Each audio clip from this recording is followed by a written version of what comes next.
on the beam, the synergy of human and machine, a smart and not a cycling dream. We imagine both that is shaped out the mind, predictability with care. We prepare a line for change, we adopt for trust and commitment combined. Tech for good, for humanity, we harmonize. Accelerate with speed, future in our eyes. Improving the economy, that's how we rise.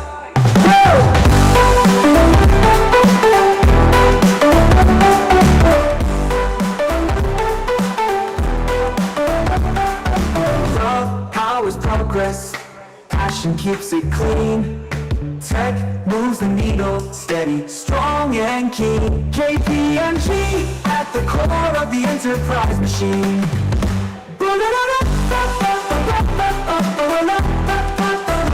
Call tech, response right, energy, response humanity. We harmonize and accelerate with speed.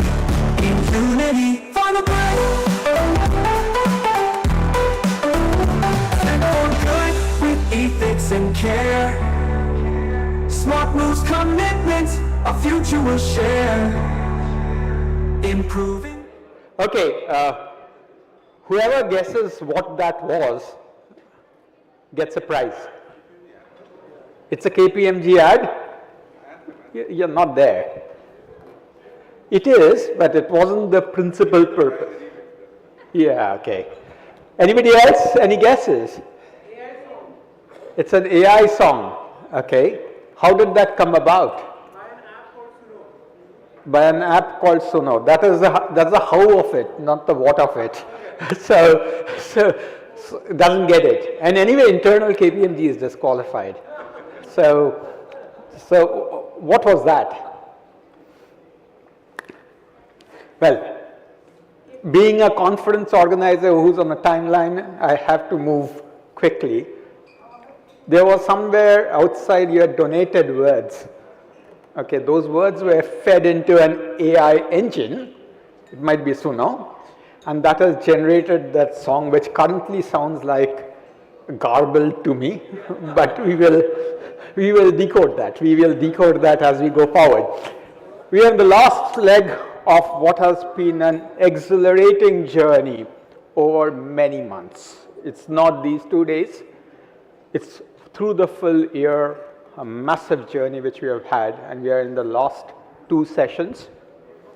When we were organizing the sessions and we were talking of energy, AI, I made a pointed reference to the team that we cannot be having that session or the conference without talking about things which we tend to ignore. Nature, biodiversity, people, responsibilities towards the global south. And that's why we have a fantastic panel, which will be led by McCalla, Leacy, our global head of ESG. John, all yours.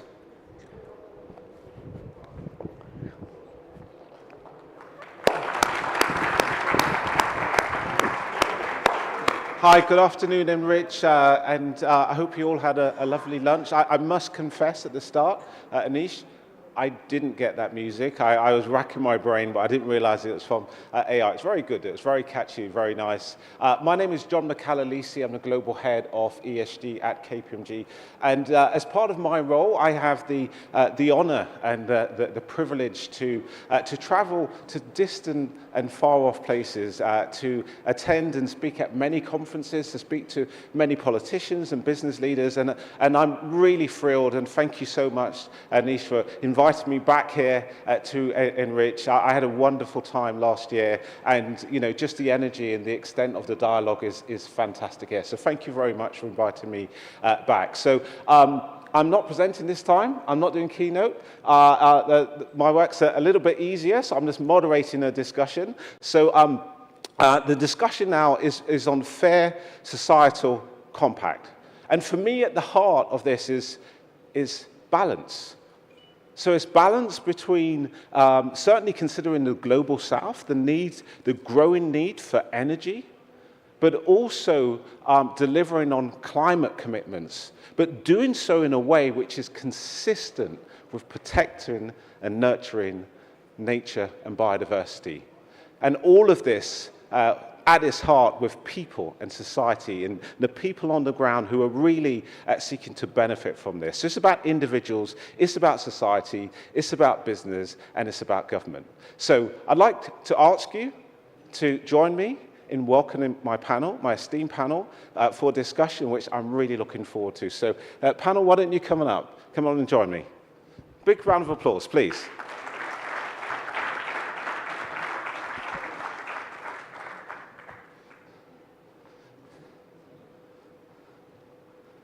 I love that, you see, slapping on each other's back, the mutual support at the start. So Namrata, Goran, Dr. Ajay.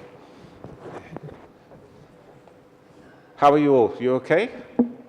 Everybody good? Reasonably well. We'll take reasonably well. We'll take that. Good lunch? Yeah? Yeah? We're okay? All right.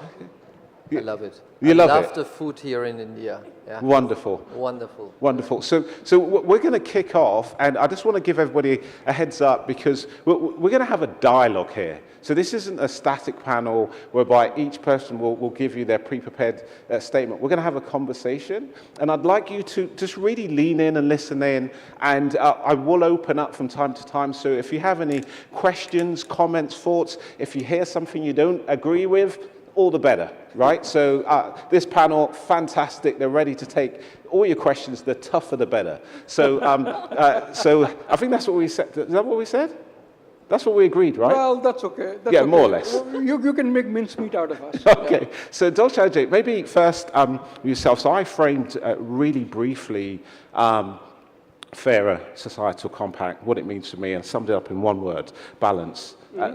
Maybe could you introduce yourself? So who are you?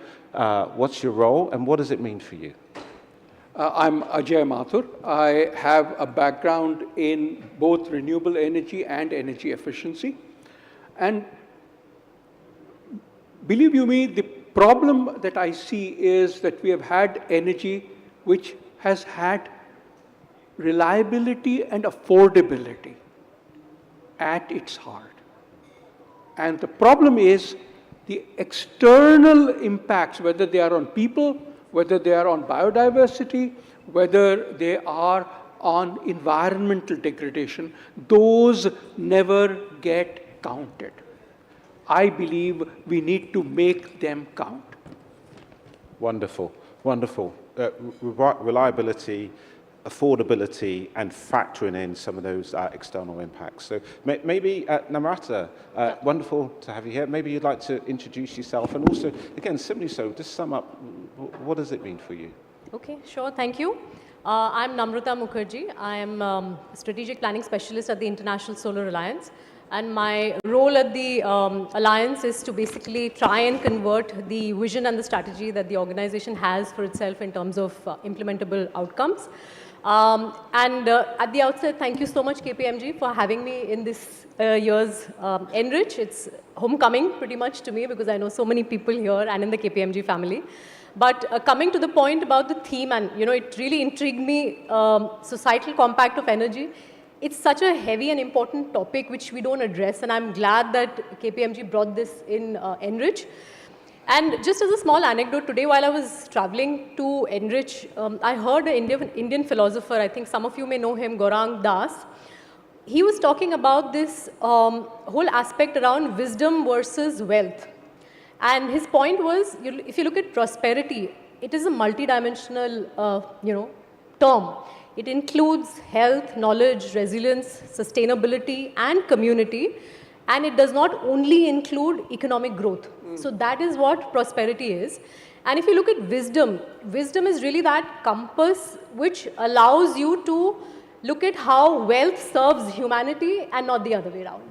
So that was such a deep topic which pretty much resonated in line with what our theme is today, because when we move forward in the path of economic growth, right, we cannot leave anybody behind. We have to take everybody along with us, and we have to ensure that this growth is sustainable. So for me, I feel that's the whole meaning of what we're going to talk about. That's wonderful. It's really, if I played it back, a holistic an interconnected framing. So I love that. That's wonderful. And Goran, my old friend, me and this guy, we go back many, many years, far too many years, I would say. Lots of stories Many there. good experiences. Yeah, absolutely. Great experiences. So Goran, maybe you'd like to introduce yourself. So who are you? What do you do? And what does it mean for you? Who I am? Okay, there's a professional part. So my name is Goran, and I'm responsible in email management team for clients and markets. And this is so important for us as KPMG, I'm also responsible for ESG in the management team because it's really the watermark in that what we do. Maybe personal note here, who I am is I'm born in Croatia, and I'm born in 1973. You're a young man. Yeah. And when I was 17, there was a war in Croatia.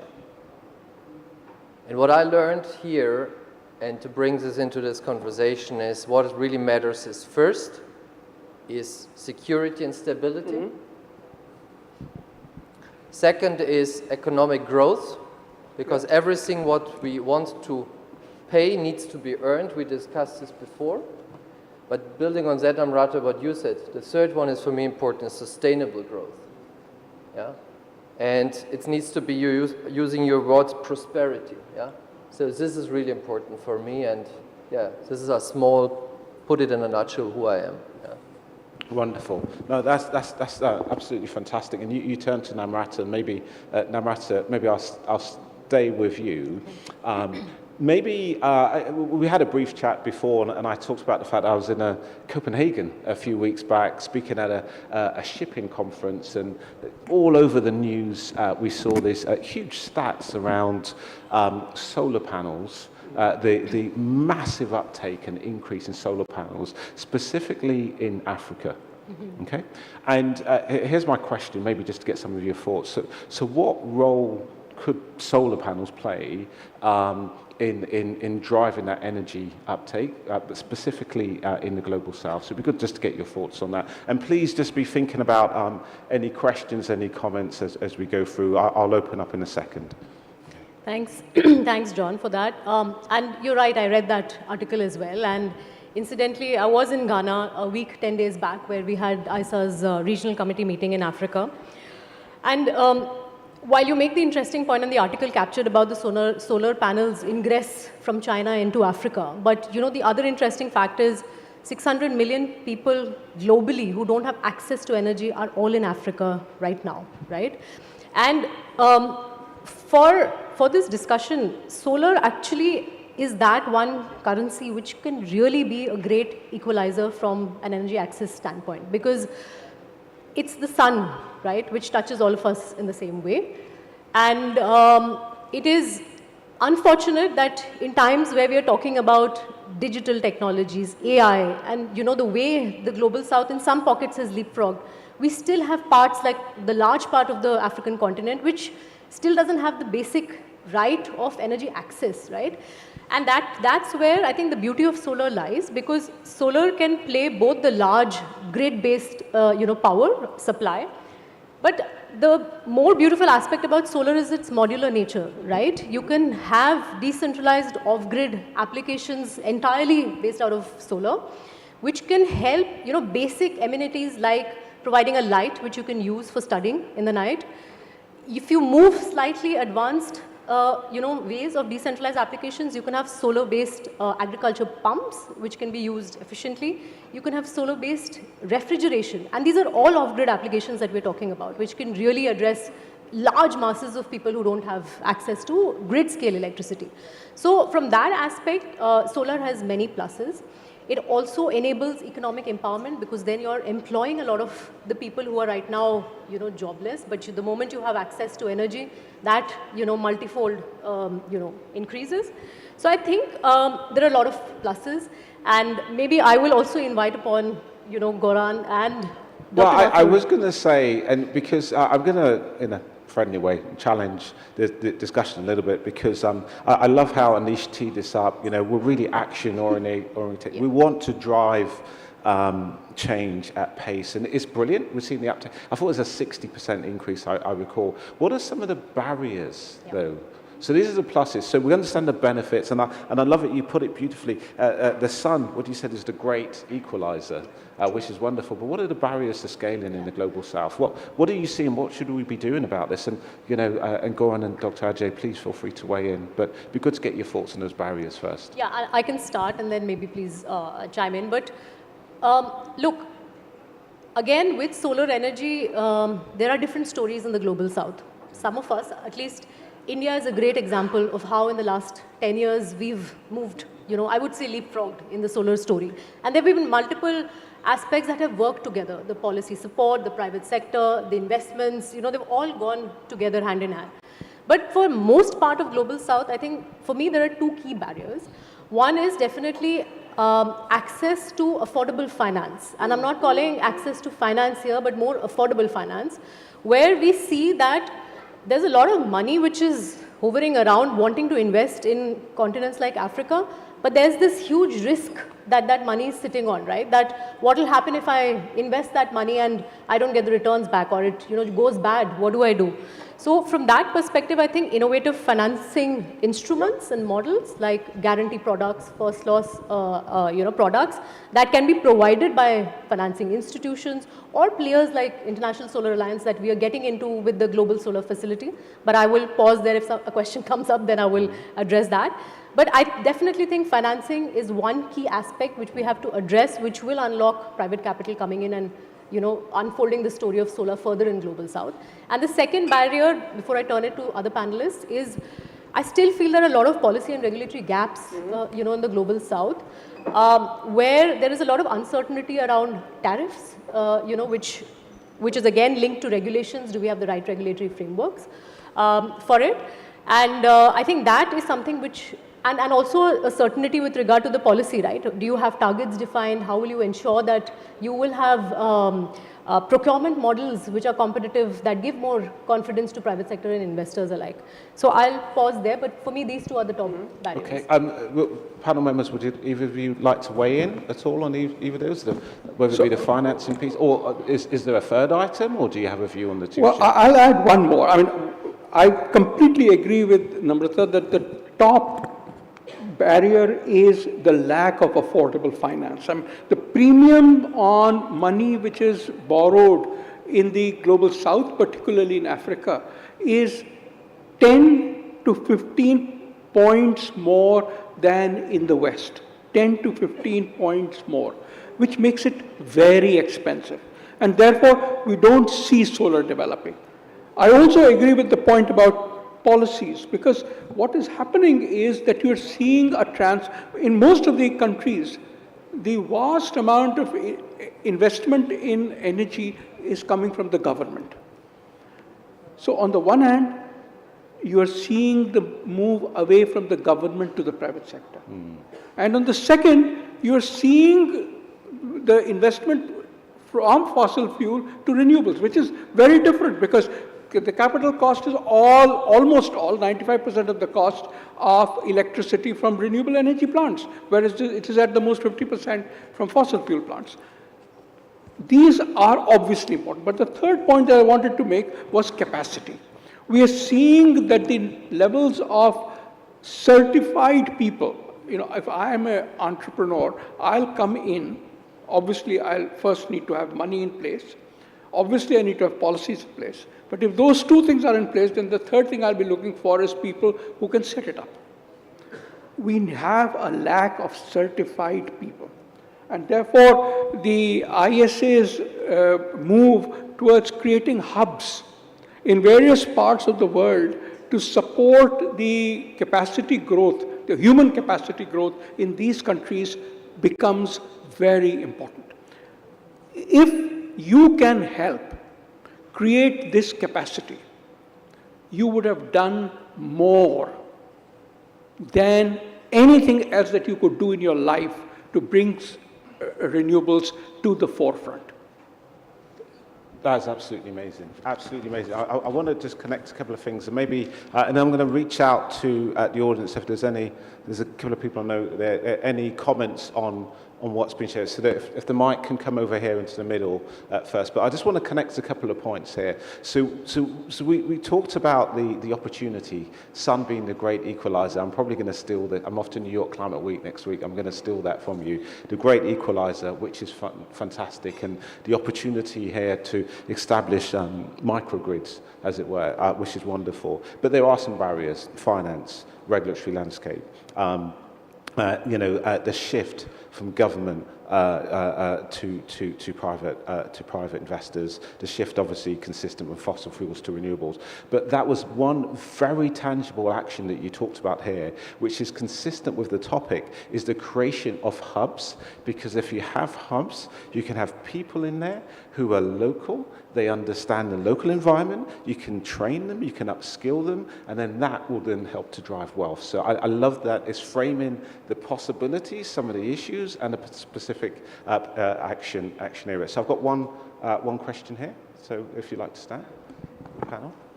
Don't forget, they said they like really tough questions, if you recall. I have no doubts that Devang will have a tough question. Yeah. No, thank you very much. I think that was very insightful. Coming to affordable finance, right? So I've done some work in blended structures, and one of the biggest issues we have seen is the lack of standardization in the way you do your blended structures, which is why no big banks are looking to sort of scale that up, and that's been always an issue. Like we've looked at healthcare bond, we've looked at poverty bond, we've looked at energy bonds. But they are very structured, very specific to certain situations. How do you think about, is there a way to standardize this and scale it at a massive, so the bankers are attractive, for the bankers it's attractive to pick this up at a much larger scale than what it exists right now? So who would like to take that from panel? Okay, I am going to be only the first responder. I'm looking forward to Namrata to save me from pulling myself into a morass. The key question is that this is still an emerging industry. You have got countries, you have got companies, and you have got banks which are still, not just banks, financial institutions, which are still learning the business. What happens, therefore, is that the lack of a standardized product reflects the different levels. Now, yes, we could have a standardized product for at least 3 different levels. That's quite possible. It is possible. So, what we are seeing is, generally speaking, a move from subsidies to interest subventions to blended finance, and ultimately to guarantees, as Namrata was talking about.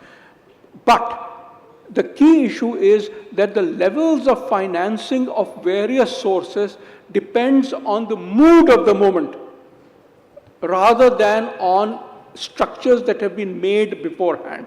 And I personally believe that anybody who can create a structure which is applicable at scale. So now it's not as if it's not being done. It is being done. So therefore, you've got special interest funds who collect this money and create a blended product which is applicable to you. But even they are too small for what is required. Thank you so much, Dr. Mathur. I didn't get your name, sorry, if I could address you by your first name. Yeah, Devang. Devang, thank you for that question. Actually, it's very relevant because blended finance is something which is a very in topic, and it's a terminology which is used also unfortunately very loosely because we don't have defined, like you said, taxonomy or definitions for what is blended finance, right? And like Dr. Mathur rightly said, this is emerging. Then blended finance is something which is now reliant upon a lot of development capital, private capital, and public, money put together in different types of structures. So for me, I don't think we are at a place where we should get into defining or creating these kind of definitions, but really look at how to solve the financing problem on the ground. And the example that I gave you about Africa and where ISA is starting to play a role over there is there's a lot of capital which, for instance, large development banks like World Bank is trying to put in projects which are going to be implemented, right? But the big fear over there is the off-taker. And it was a story in India some time back also that you all know about. And that's where a large entity like us, who have a large alliance base and who have a much larger reach, can play a very strong role in just becoming the first loss risk taker after obviously looking at the appetite of the project. So I think these are evolving models which will ultimately lead towards defining structures for blended finance. So that's something that I will add on to what Dr. Mathur said. So maybe I would like to also bring a new spin into this, is where the majority of the capitalists are within companies and the responsibility of companies, and following many, with our history, we did a lot of projects around the world, where if I was in the Middle East with the Vision 2030, in Turkey or in China or in other parts of the area. For me, the most important part is that we are bringing an attractive environment for investments, because also for us as KPMG, you mentioned Africa, if we employ one person, this person is responsible for up to 14 people around them. And this solves so many problems what we discussed now. So a healthy economy is for me key, but as we discussed also before, it should not be just in a few spots in India. It should be across India, across the capabilities you had, and also that it needs to be a healthy development in terms of the environment, but also on the social topic. And I think taking the employers responsible for the development is for me very important, because it's in their own interest to have good employees, trained employees, healthy employees, and this has an impact also on the life situation of so many people around them in the families. Yeah. And we should discuss also what we can do in order to build an environment that more foreign direct investments is coming to India and supporting a sustainable growth, because in 2047 it should be a green future for India.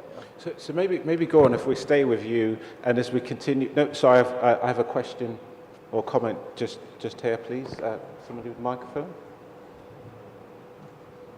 And maybe just as you prepare it, I'm going to keep some of it. We want to be action focused here. So, note this down. Hopefully you've all got pencils. So we've got create hubs, be the first risk taker in the context of still involving, financial environment, but also, that employment piece, the 1 to 14, employing one and having that impact is really important.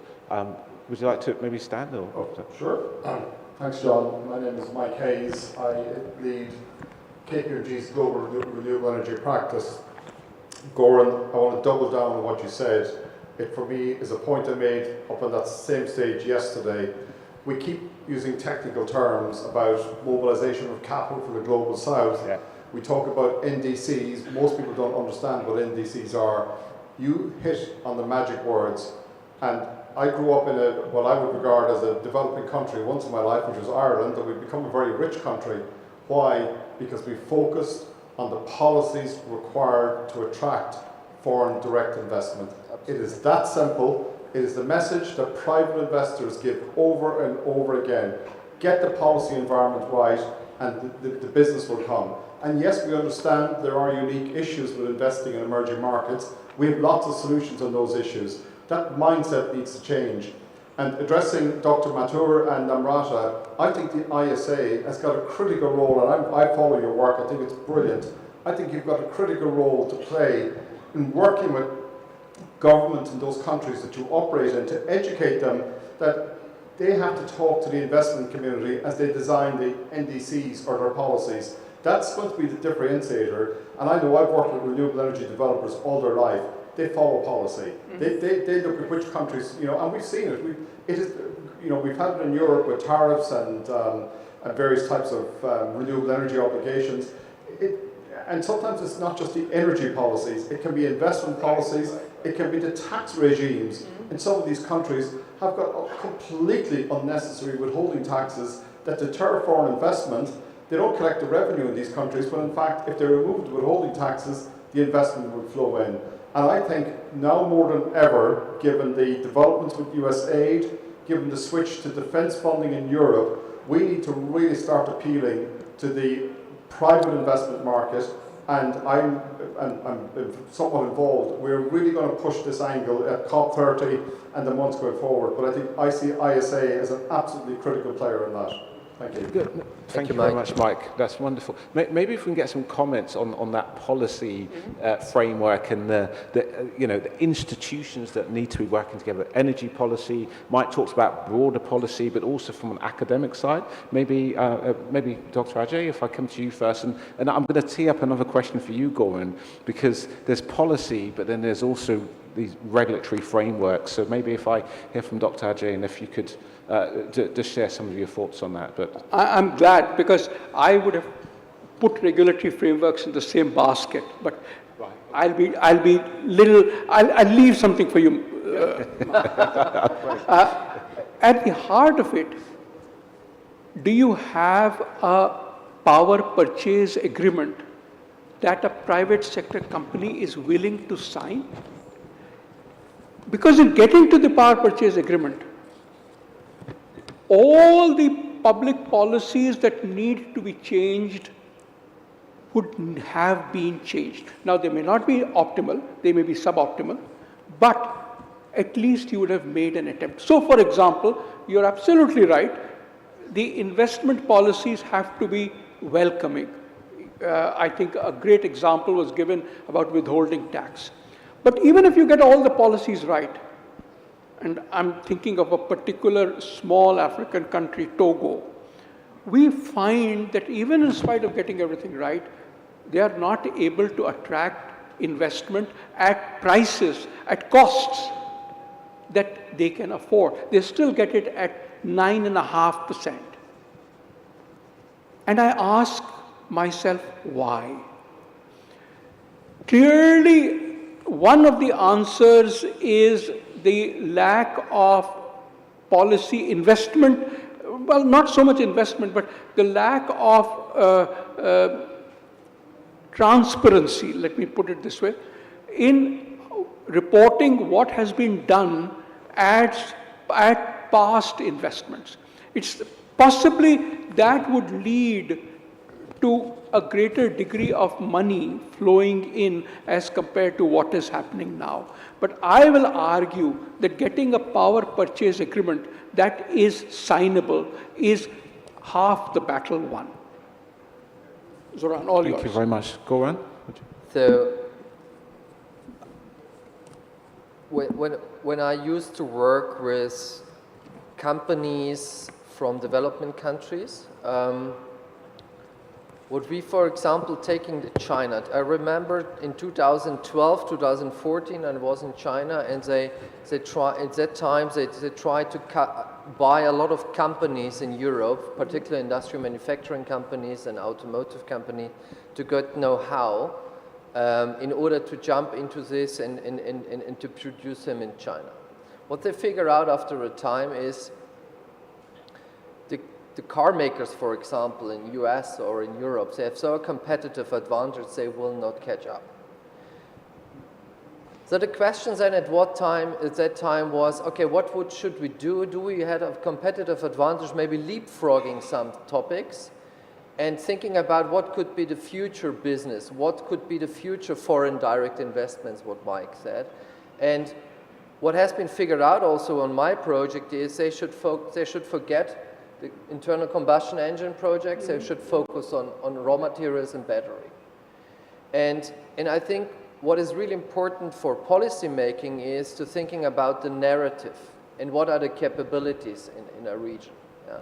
So in Eastern Germany, for example, we started 1990 with zero in many areas, but there was a lot of capabilities. There was a lot of capabilities around producing things in a technical fine manner. They decided they want to do around Dresden, they want to build, and you was in Bonn, I think. There was a lot of capabilities for semiconductor production. And the narrative built and then policies has been built around that is to attract foreign direct investment for the narrative, we want to be the hub for semiconductor in Germany.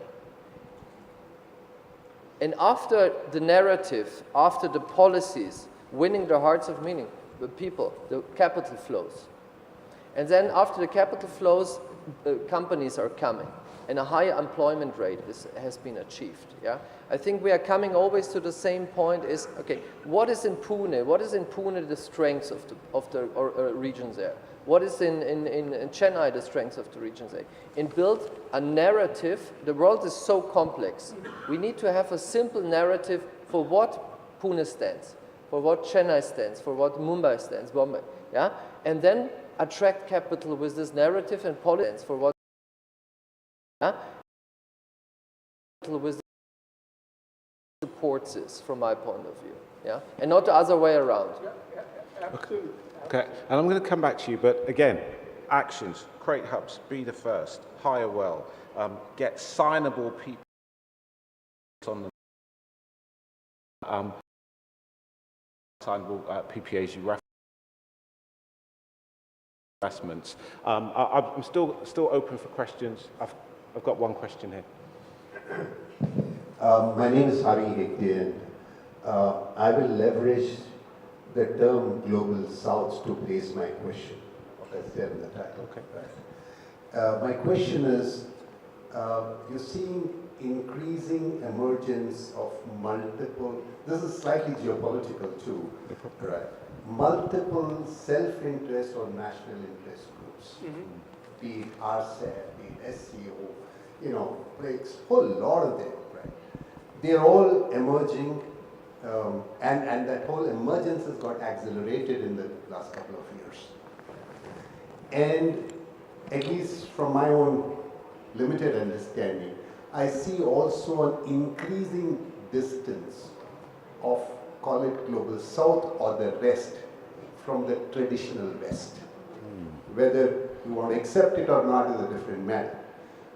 Given this movement geopolitically, what do you see the impact on what I would call energy equity? Right? Energy equity in a manner that's sustainable. Right? What do you see its immediate and medium-term impact on energy equity globally? Wonderful question.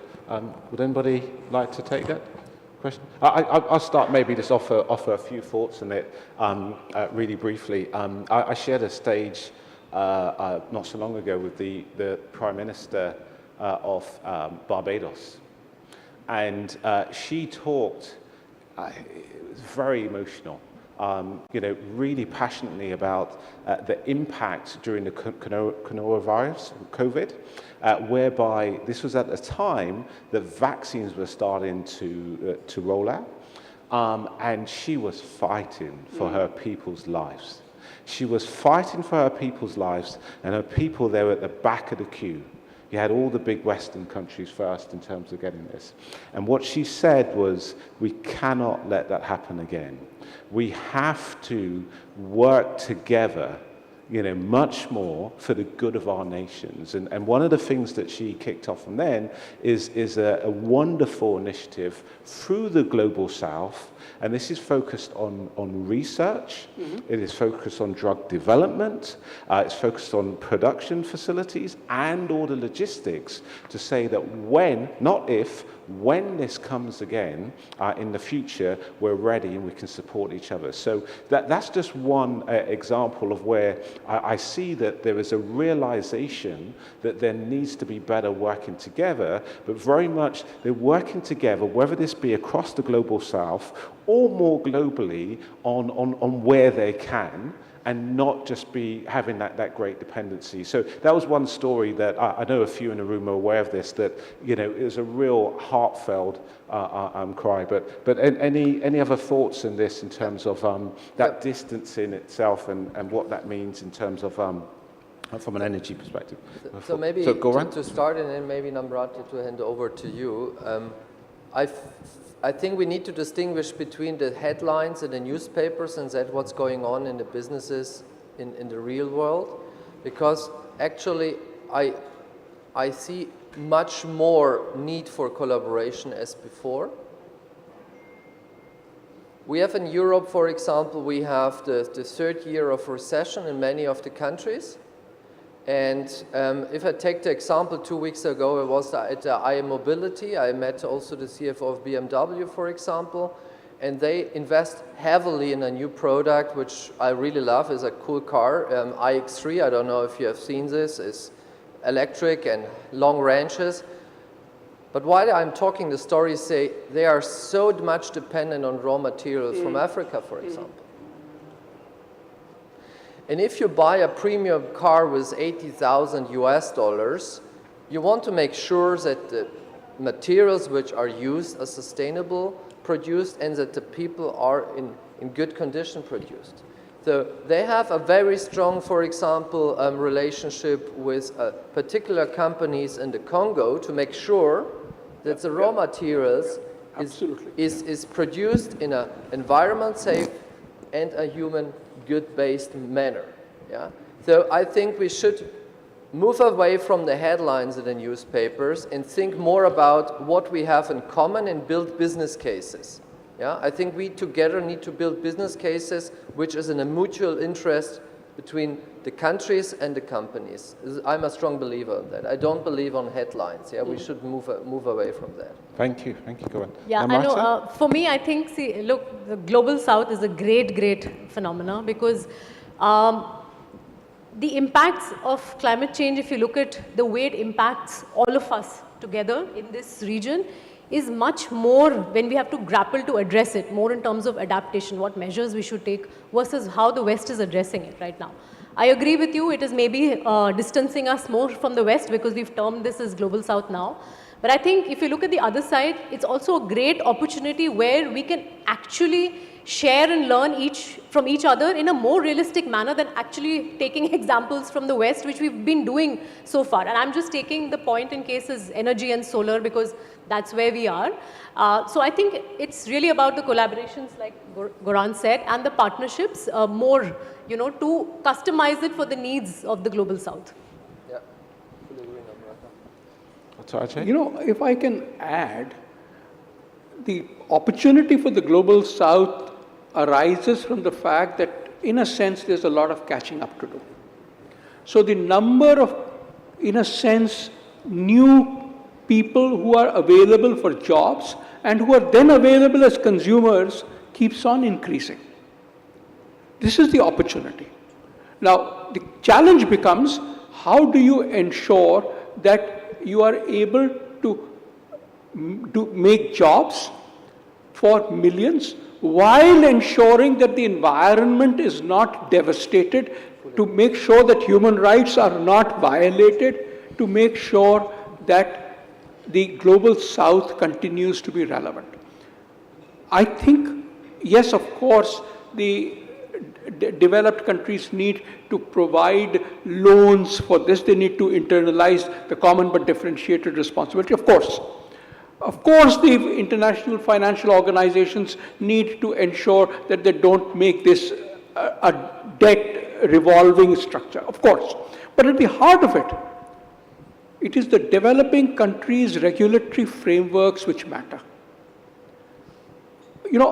I was completely appalled when the local community in the western Indian state of Rajasthan had to go to the Supreme Court to get an injunction on wind energy development in Rajasthan, because it was infringing where a particular bird, the great Indian bustard, had its habitat.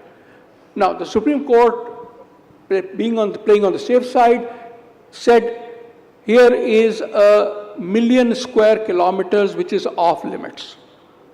They obviously went overboard. It could have been done, I believe, in 100,000 square kilometers. But the point is that it is the failure of the normal regulatory processes which led to this overreach. I believe that we need to create these kinds of regulatory structures at the same time as we create the kinds of opportunities which help us move ahead. failure of regulatory policies that creates overreach. And I'll keep looking out from time to time if there are any other questions. I hope I answered the question. Would you like to come back? Yeah, I just make a short remark. No, please. Yeah, Goran, we should have this discussion offline. My remark is not based on headlines. Permit me a bit of an understanding of the reality. I've expanded that global south to the rest. Unfortunately, globally, if you look at it, we are moving into a more Hobbesian world. A more Hobbesian world is where you will see less of cooperation. Right? And hope is that that whole cycle reverses and we see more cooperation. That's my remark. Maybe to build on that is we're speaking now with many leaders in different locations.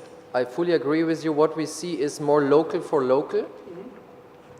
But this local for local does not include that, for example, then the companies are investing to each other, but not anymore producing just in one spot in, let me say, in US and shipping around the world. It's the same large companies are investing in Asia, investing in Africa for local for local. I think this trend of local for local will continue. Yeah, but it needs to be in a fair way. Yeah. Thank you. You know, Ajay. Goran, I am going to modify your statement without your saying it. And I'm going to modify it by saying that, listen, which do you think is the most popular car in India? It's Maruti, which sells about 50% of the cars. It's actually a Japanese brand. The cars are designed in Japan for India. We also export them from India to the other developing countries. Now, the problem with local for local becomes at what level do you do the aggregation so that you can get the scale that is needed to get the costs down. If we can get that right, I think we've hit the nail on the head. Yeah, fully agree, Ajay. Wonderful. We're coming towards the end, so if you have any final... I've got a hand up over there. If you can get a mic, please. Thank you so much. Thank you so much. This is a great panel. Thanks a lot for the discussion. I'm Surabhi Singhi. I'm part of the World Business Council for Sustainable Development. Lovely to have you here. Pleasure to be here. We've done a lot of work in the APAC region on looking at what the impact of solar, renewable energy as a whole is on people. And given that Global South is taking almost a lead across the globe on installations, development and deployment of renewable energy, what we see is that across the globe, people and nature, and I see biodiversity in the heading, and Dr. Mathur mentioned it briefly, to what extent do you all think that Global South is also taking the responsibility in leading the people, the nature and the biodiversity aspect of it? Of course, business case is important, and we see it across the globe that it's becoming even more important. But to what extent are we also equally being responsible while looking at the business case on the people and the nature aspect of renewable energy development? Would anybody like to take that? I think in one of the papers distributed, over 70% of the biodiversity hotspots are... Exactly. So therefore, there is almost on your doorstep, there is this huge asset that nature has gifted to you. So then that responsibility is right in front of you. But I'd love to hear from you. So the key issue is how do you manage development with with environmental responsibility? That is at the heart of it. Now, biodiversity, the case of the Great Indian Bustard, as I told you, is but an example. The key issue is the fact that local communities do not yet have a voice. Now, as I said, this is a developing area, it's an emerging area. For example, we still do not have standardized contracts for land for solar. It's something that we need to develop. And I see a movement across the country, both by the developers and by the farmers, to see that these kinds of tripartite agreements between the state, between the farmer and the developer develop. So yes, it's work in progress. Yeah, I think just to add to Dr. Mathur's point, look, I think biodiversity is again a very emerging area where people are starting to see the impact of renewable energy ingress and development on biodiversity. But I think the government is going to play a very, very critical role in ensuring that natural resources, are protected. So I think, like Dr. Mathur said, it's an emerging field and we'll have to sort of work together to ensure that we're balancing the biodiversity needs with growth. Any further adds? And then Maybe I can just tell you that for the European banks, biodiversity is an important topic. It's a rising topic, but it's an important one. So one of a CEO from a leading European bank said to me, climate is the question of how we live on the earth. Biodiversity is the question if we live on this earth. And he is really right. And it's interesting, particularly we have projects with banks currently on biodiversity, because they see after climate that biodiversity is the next big risk topic for businesses if they're not getting this right and protected. If it's in agriculture, life science, and many other sectors. But it's, as you said, Namrata, it's rising. We don't still have the same priority as for climate. So absolutely, it's still. So Anish is jumping around, I think. No, I'm not rushing you. I'm just, unlike my normal role of rushing the panels, this time I have a genuine... You have a question? I have a point to make. Oh, you have a point? Okay. Because I'm not saying, we're on time. We're doing okay. Yeah, you're doing very, very well. We're doing okay. But would you like to... Yeah, so ENRich has been a lot about how we bring modern technology in modernizing the energy sector in our organizations. At the International Solar Alliance, one of the things which we are discussing, and we have been discussing about capability centers being at the center of some of the changes. One of the things which we are discussing at ISA is how that can serve a distributed solar model, because that is actually distributed solar is a big problem as well. Grid operators hate it, utilities hate it because so many connections, there's massive amount of workload. And also customers sometimes hate it because they don't understand what's taking them so long to install something, why so many questions. And one of the things which we are discussing is how to make all of that easy. And a lot of this is in the global south, the problems in the global south. India is one of the hotspots for solar installations, but it's not just India, all of Africa is. So how do you make sure that technology is being used right to cut down cycle times, as we discussed from earlier yesterday, from 21 days in normal circumstances to 18 minutes because of that. And honestly, that 21 days can become 6 months also if the work pressure increases. The level of user empowerment, customer satisfaction you can get, and all of these tools can be vernacular enabled. So, and easily, that's the easier part of this. Whether you do it in Vietnamese or Swahili, it doesn't matter. It is relatively easy to do any of the languages. So I think somewhere in this debate, how we bring technology in and how do we organize technology is a very important thing, because I hadn't heard that question, and I think it is equally important for the corporations. It's equally important for the last person who's taking advantage of the solar potential which we have, but we have to make it happen. Without that orchestration, it won't happen.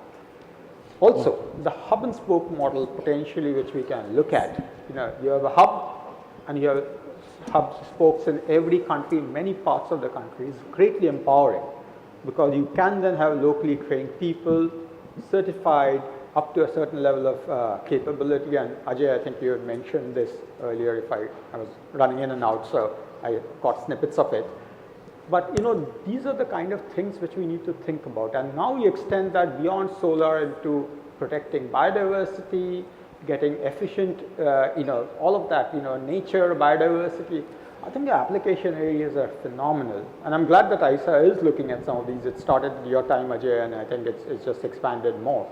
But I think somewhere we have to look at technology as a major lever for intervention in protecting us. Just like we are doing it for protecting our profits. Thank you. I just want to say to the conference that hopefully I won't get told off for going over time, because that last statement was from Anish, who's the conference leader. So we're nearly at time. Anish and organizer, conference organizer. Organizer. What lead is the president, king, organizer, all of the above. But He also has the power to behead us. yeah, he's got the power to behead us, I've been told. So we're going to wrap.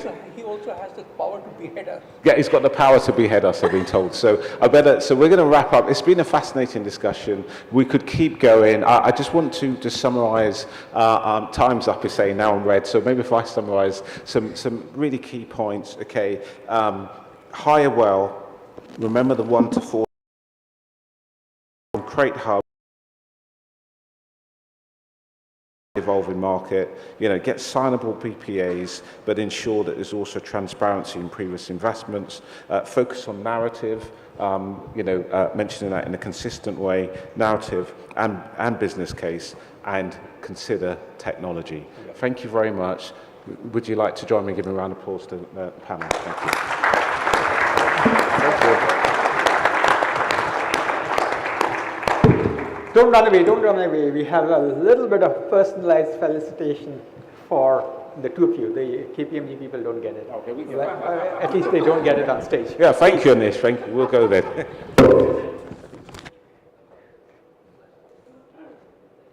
John, if you could hand those over to Ajay and to Namrata.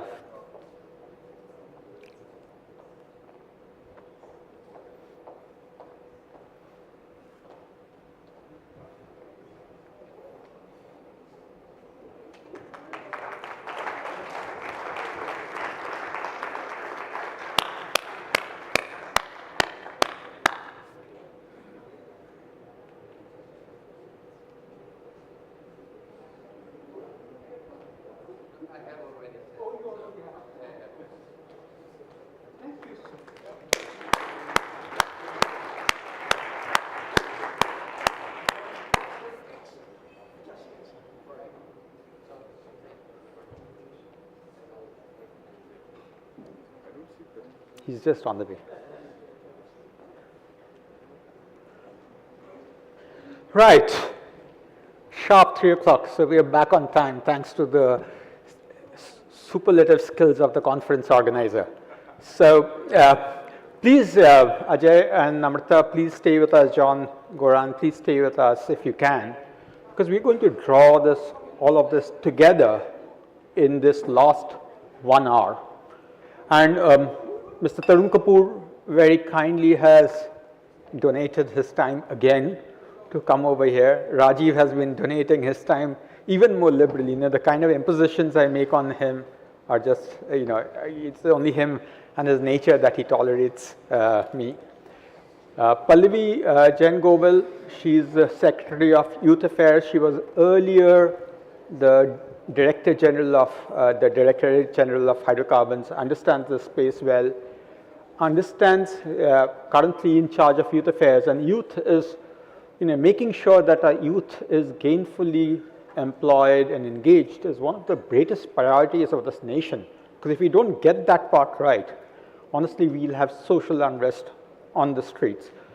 Even more importantly, given the last topic which we were talking about, she has been in Madhya Pradesh in charge of social development, exact portfolio I would remember, and she created some landmark legislations and supported some landmark legislations on tribal rights policy and legislation. So she's also a couple of minutes away, so we are going to start in a short while once they are there. I shouldn't forget Akhilesh Tuteja, who is, he's Akhilesh, right? So we all know about it from yesterday. Whoever wasn't there yesterday, find a way to look at his video, but I wish I could replicate his energy and his innovation in the presentation. It takes, I try, and he said that I'm getting close to him, but that was the exact words, Akhilesh, right? You're more progressively doing things the way I do it, okay? I'm learning from my boss. So that's what we're going to do in the last session, which we do at ENRich, rather than leaving the conference hanging, we will pull together those themes and see how do they make sense for us. The second thing which we have spoken about, and I said I've committed on behalf of my CEO, got it into his speech, is to say that we are going to continue this journey. This is not an annual year-to-year conference. It is a common movement that all of us own. We host it as KPMG, and we bring it to life through the various labs that we do to make sure that there's progress on it. And I can myself see that where we were, last year also we were talking AI, this year also we are talking AI. The dialogue has moved. We are at least keeping in touch with the dialogue. We are on more or less on the ball on that dialogue and working in these partnerships which have evolved over a period of time. Have we got where we need to get? I don't think we have. As a country or even as an organization, I don't think we have got. Because the potential is so immense. The last comment which I made, that bringing it down to solar, wind, biodiversity, nature protection, citizens' rights. Pallavi, please join us in front. We are going to go on stage in just a minute once Mr. Kapoor comes in. When we bring all of this together, I know that there's a power of good that technology can do, but it has to be made to do good for all of us as corporations or organizations, but also for the common responsibility that we have. I don't think we made that progress.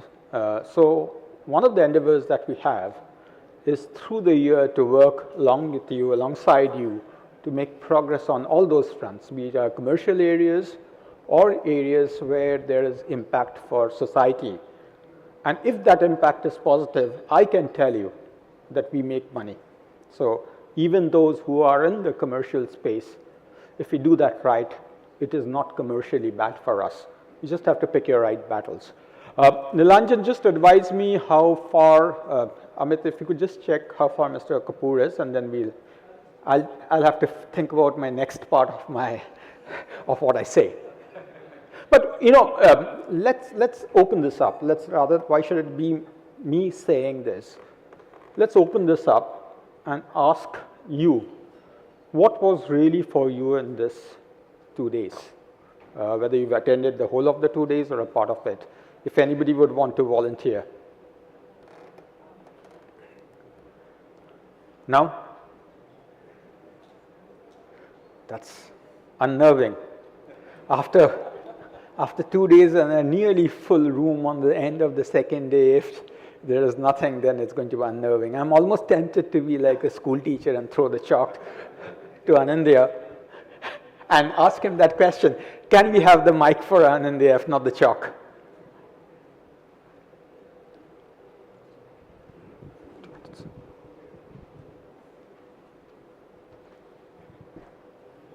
Two minutes.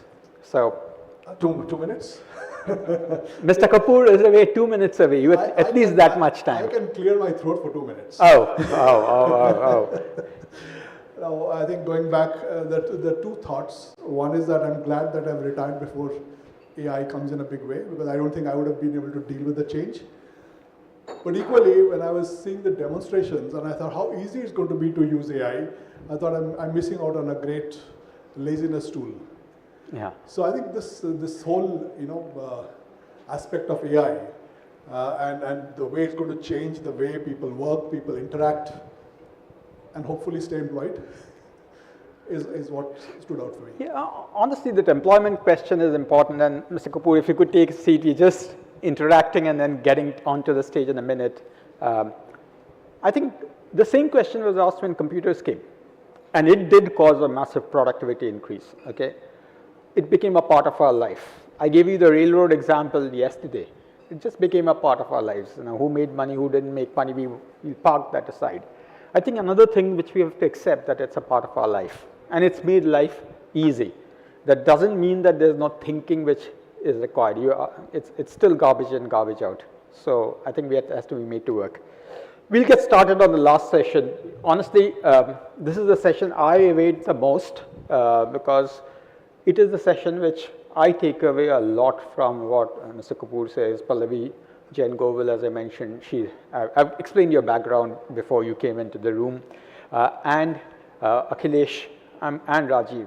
I'm going to invite you on the stage and then get started. But before that, why don't you see a little bit of ENRich 2025 from here, from where you're sitting, so that you can get a sense of what happened. This is day one. We don't have the video yet for day two, but if you could play, please.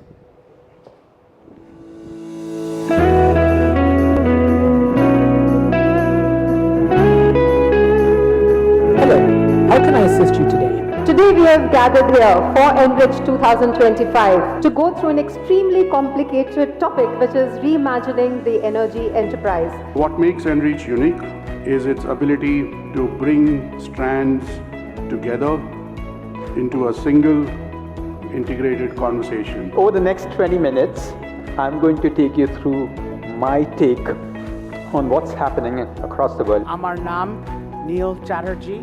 Ami bhalo Bangla.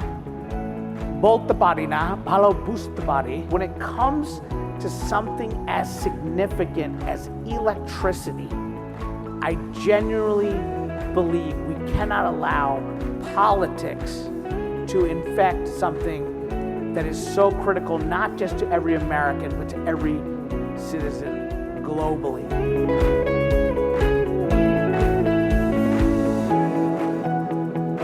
The focus that you've had or you are having on encouraging startups, and that I think is the most valuable of all. Our association with KPMG is much more broad-based than the energy sector. Energy sector in India today is characterized by a certain degree of positivity, and I don't mean any one segment.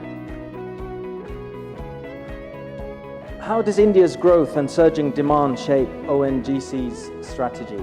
India is poised to grow for next 2-3 decades. The real challenge we have in the global market today, and particularly as we focus on emerging and developing markets, is how do we mobilize private finance to do all of the things we've been talking about here. Can somebody stop this crap which is going on the screen? But there's a lot of AI which is being sold as what I call the snake oil, a solution for all trouble, which I don't think is true. I think the big challenge for us is being able to make supply available whilst predicting demand more accurately.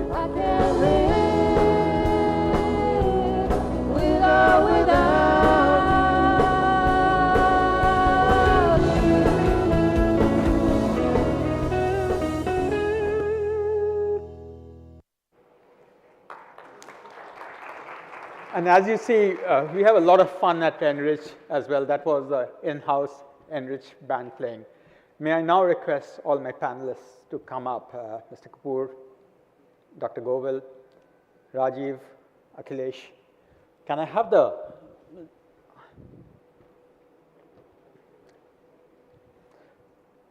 So we just want to make sure they have a nice screen, so we want to make sure we are sitting at the right places.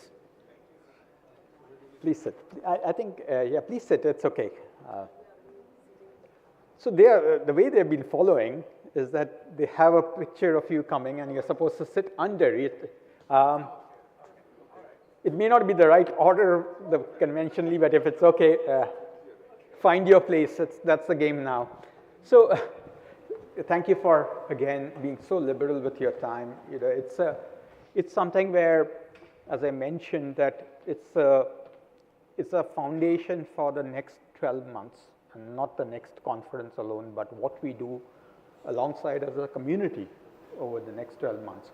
And I'm very glad that this has worked out this way, because last year we did multiple labs, even the previous year we did labs, and it has led to at least a shared understanding, a shared progress, which at least I'm proud of. I was just commenting, it's not yet got to the point where the potential is anywhere close to the potential, but I think it's at a place which is a better place if we didn't have that progression from ENRich to ENRich through the year, through the collaboration. And Mr. Kapoor, you and I were speaking on Sunday, and we have some of those questions which came up at in the 2 days which we have had. So I'm going to play you a little bit of a short presentation on what are the themes which came up. Not all of them, but just about 10 of them. If I can have the presentation, please.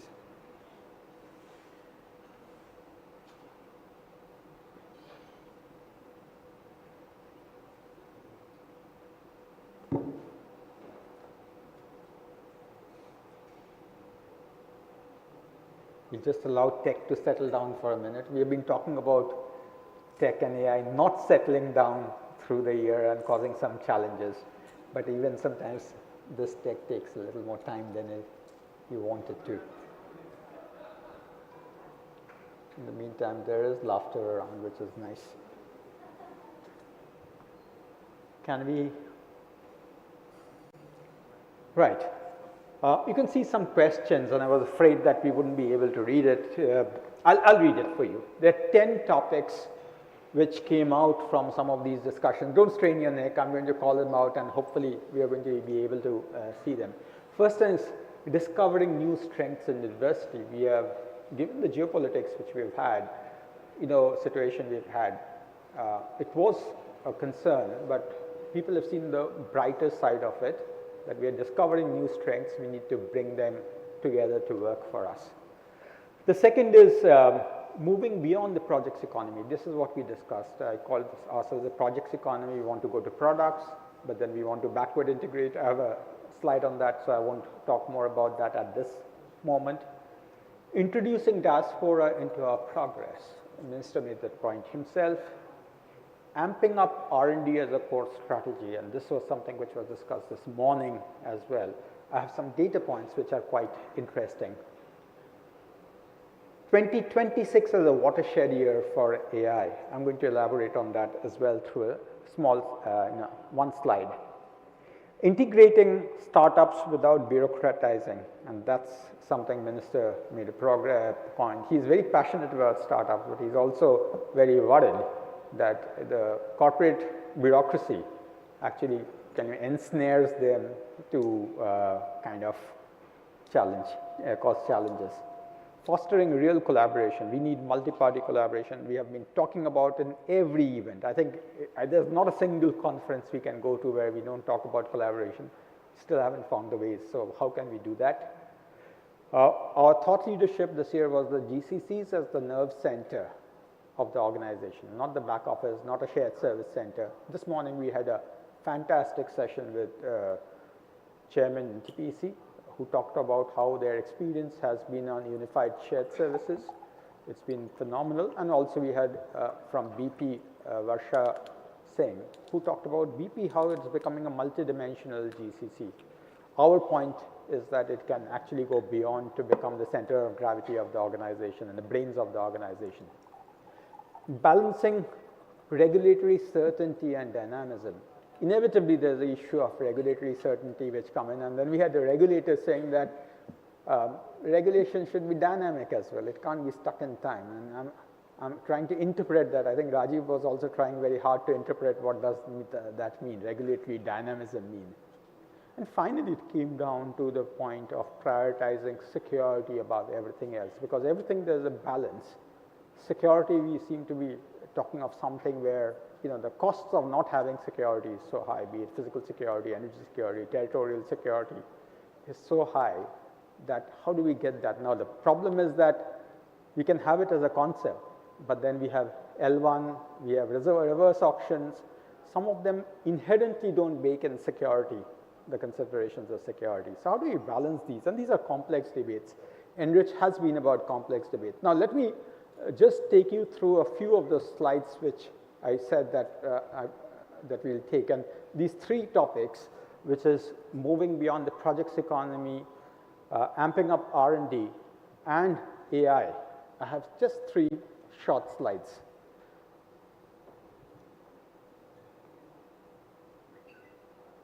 So this is where we are, great at setting up power plants, refineries, but we don't make the products. In fact, there was a lot of talk that the catalysts which come into the refineries, we don't make them in India. So most of the money goes upstream into somebody else. So the idea was to see How can we go into capital goods? We talked about that, Mr. Kapoor.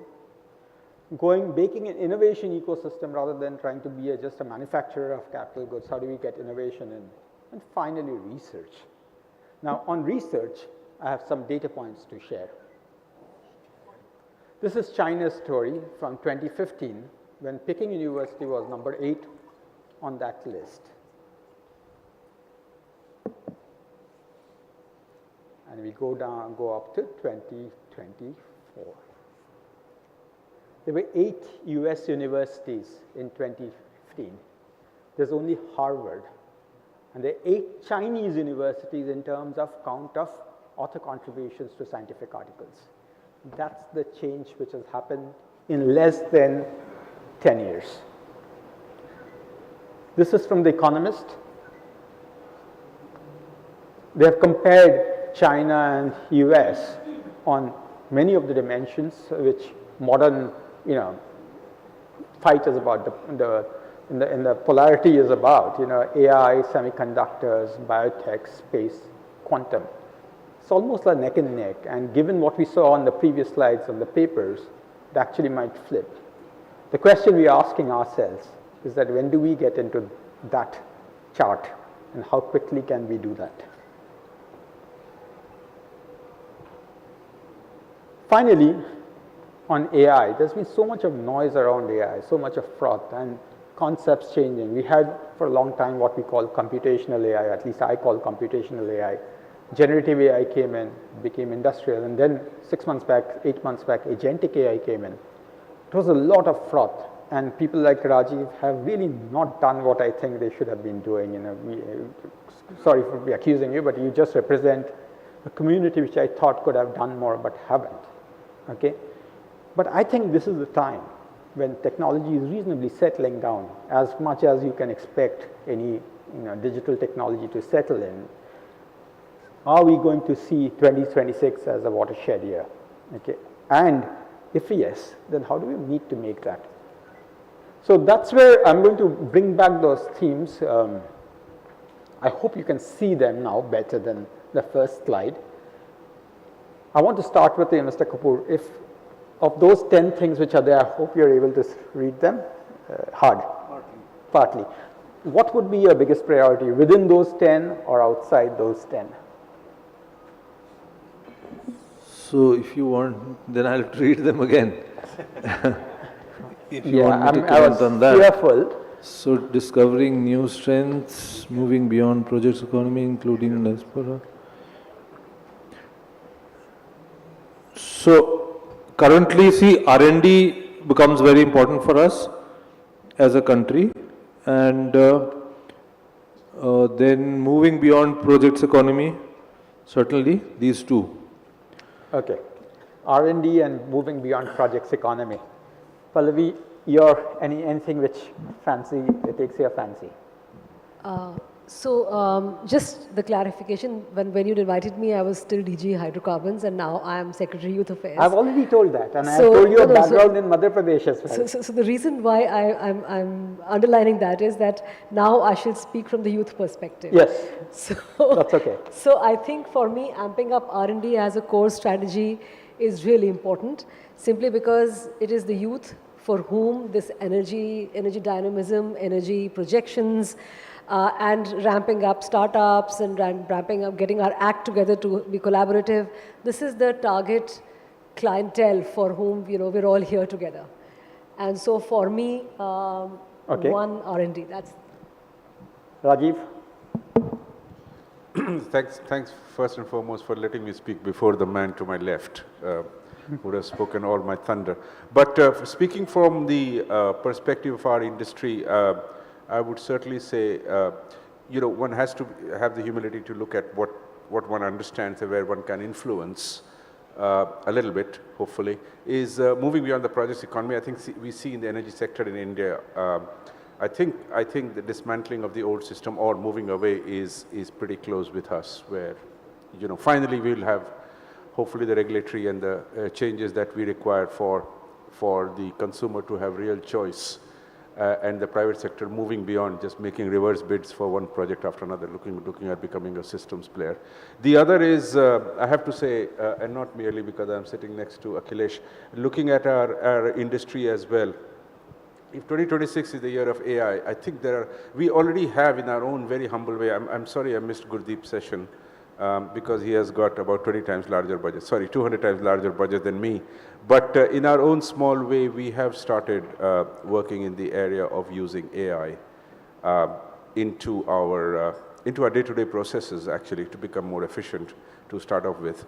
I think there is just, and I have to confess in the government as well, including, there is one joint secretary in the Ministry of Power who, quote unquote, harasses us every single week on only picking up use cases of AI in smart metering data, because we have it, we are implementing that about 10 states.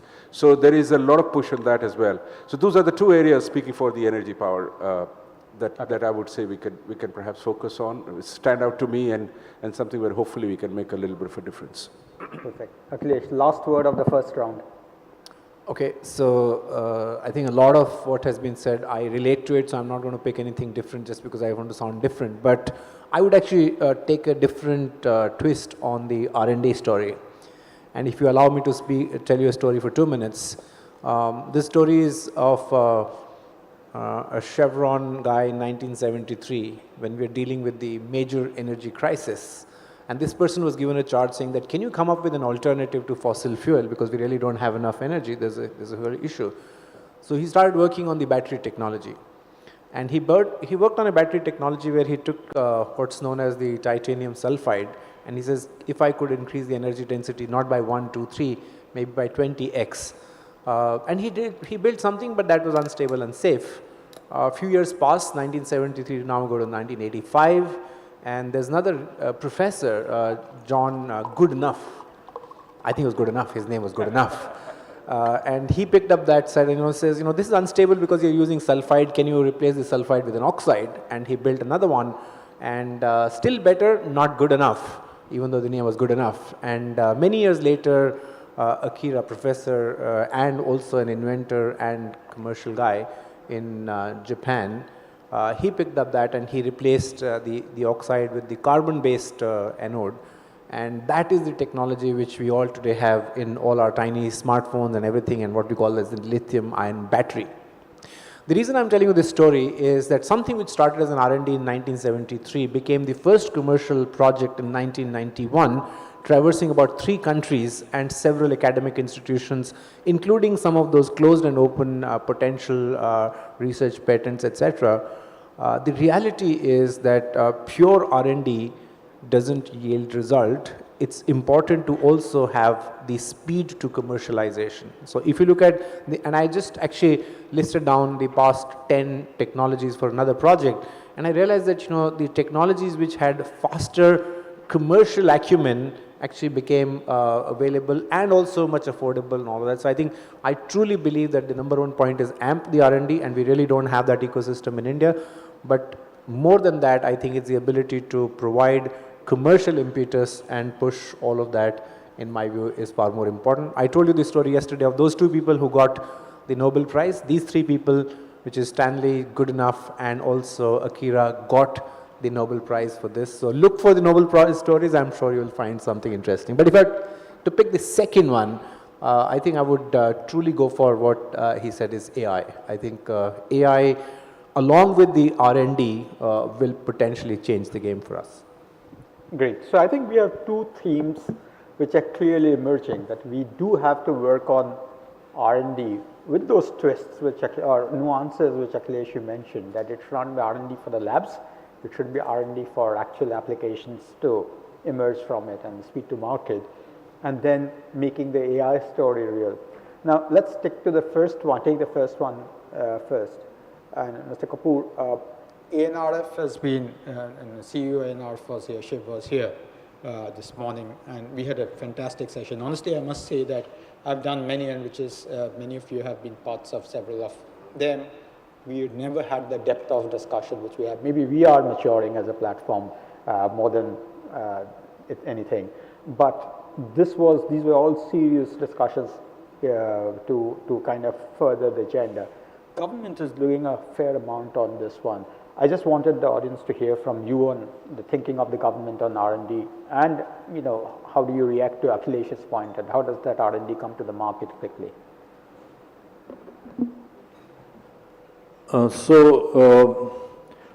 Now R&D has always been important. It's not that government has not paid attention to R&D in the past, but what we did in R&D and whatever we achieved in R&D probably was quite different from what we intended to achieve, because there's this secretary of one of the scientific ministries who uses this term, so I'm just repeating this. He says spray and pray. So that's what we've been doing. We've been giving little money to large number of institutions and then praying that something works out, but it doesn't happen like that. So government has been spending, but maybe if you compare with other countries, those ones who've done well in R&D or innovation, then as a percentage of GDP, it's very small. Private sector has not been contributing at all. Government came up with some tax benefits, but it was also misused. So most of the money in R&D is flowing from the government, but it's going in very basic, you can say just employing scientists or scientific community, just creating employment, nothing more than that. That's what we were doing. So now from there, we have to move to R&D which is focused, which is driven by outcomes and is not bound by the amount of money we have. So earlier R&D was that, okay, I'll give you 2 crores, so you build a project around 2 crores. So you just employ so many people, they stay around for 2 years and that's it, finished. No. So now what we want to do is that we want to identify some critical products or critical areas we want to work in, have clear-cut outcomes and then work backwards. And then whatever it takes, after that whatever it takes, whatever investment it takes, whatever institution building it takes, we'll have to do it. And we'll have to have, say, X number of years and then we develop that product. And we can do it because Indians have been doing this in US, have been doing this in other parts of the world. So that that manpower or that brain power is available, resources we have to put in and we have to give the right direction. So now the government's thinking is, we set up ENRich. Now ENRich is not just a funding organization. ENRich is supposed to be the umbrella organization which connects all research happening in the country. So the surprising thing is that we have more than 250 large Government of India owned research labs. Huge ones. Each one of them, I've been to so many of them, 100 acres land, 200 acres land, huge complexes. Then we have so many educational institutions with good facilities, and we've got good faculty, we've got very large number of fellows, and we bring out amongst the largest papers in the world, but most of our scientific community gets totally satisfied and they feel content after they've written a paper and it gets published. But that's the end of the story. So, and maybe we get some patents registered, but then registering a patent is quite different from developing something which is useful, which gets commercialized. So on one side we have ENRich, which will be an umbrella organization which will connect all research happening in each field and also connect with our Indian origin scientists working outside the country, and also maybe coordinate and get funds and fill up the gaps. So that is one. And then we have the other scheme, RDI, which is recently launched for taking the discoveries at, say, up to TRL 4 to commercial stage, and that is only with the private sector. So that particular fund, which is a 1 lakh crore fund, huge fund, the fund will operate only through private sector. 50% this fund up to 50% can come from this fund, 50% has to be brought from other sources, and it has to be with the private sector. It's not for government institutions. And again, outcome driven. So this valley of death, which people say that a lot of research happens, goes up to a particular stage and then doesn't reach commercialization. So to bridge that gap, this fund is only for that. And then we will also come up with maybe other means to provide money, loans, startups, encourage startups, and at commercial level what support is to be needed. And then there's another scheme which is under formulation. In fact, we already have 2 schemes, but this will be a larger one. We already have Vaibhav and Vajra and maybe some other smaller scheme with the education department also to bring Indian origin scientists who are working abroad for short periods. They can come and work on projects for few months. This may get expanded and they may come for a year also.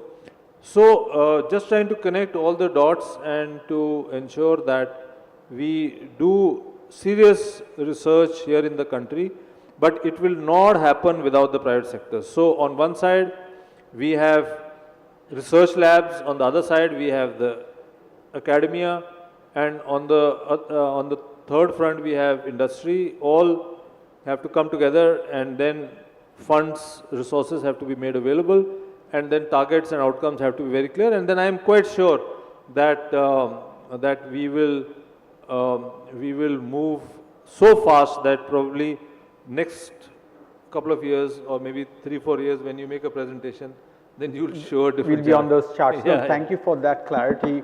Dr. Shiv did speak about it in the morning, but the policy clarity which you provide, of course, is lands a very different point. And the point which you also made about the industry being involved is so important. I just reflect on the US, and why has that happened, that China has gone up is one thing. Did the US also go down? And possibly it did in a relative sense. And one of the reasons why I think is that there has been deindustrialization in many parts of the US, or they have been under severe cost pressures. And as a consequence, your ability to pull people from the labs into your ecosystem and contributing back to the labs has been constrained. And when that happens, and when this ecosystem starts falling off, then honestly things don't work. And I'm so glad that we now find, even in my more than 30 years of career, I haven't seen such a comprehensive program. And what you said, I didn't realize that it was entirely for the private sector, that direction was towards the private sector, not even the public sector. Rajiv, do you see the private sector stand up to the challenge? You also mentioned the point which I mentioned earlier, that if the private sector has to stand up or rise up to the challenge, then there might be a need for doing things differently in the way of engaging the private sector commercially. So your thoughts? So thanks very much. Can I just start with a little bit of going back to your amazing slide. For a personal experience, going back to 15 years, I was almost at the birth when my parent company, or one of my parents, now I have a divorced father and mother, 50-50. But the Hong Kong company became the first one to support Tsinghua University, actually, by offering their science graduates some internships, which at that time Tsinghua thought was a great deal, a Western internationally listed company. Look at where they have gone to. So in a sense, I'm trying to look for hope. A tremendous change can occur in 10 years, which is what that slide showed. So let's not be too gloomy either. That's point number one. Point number two is, oftentimes we undersell ourselves. What India has done in the digital stack, now we have Nandan Nilekani working on the India energy stack as well, but quite frankly, that has been unbelievable as well.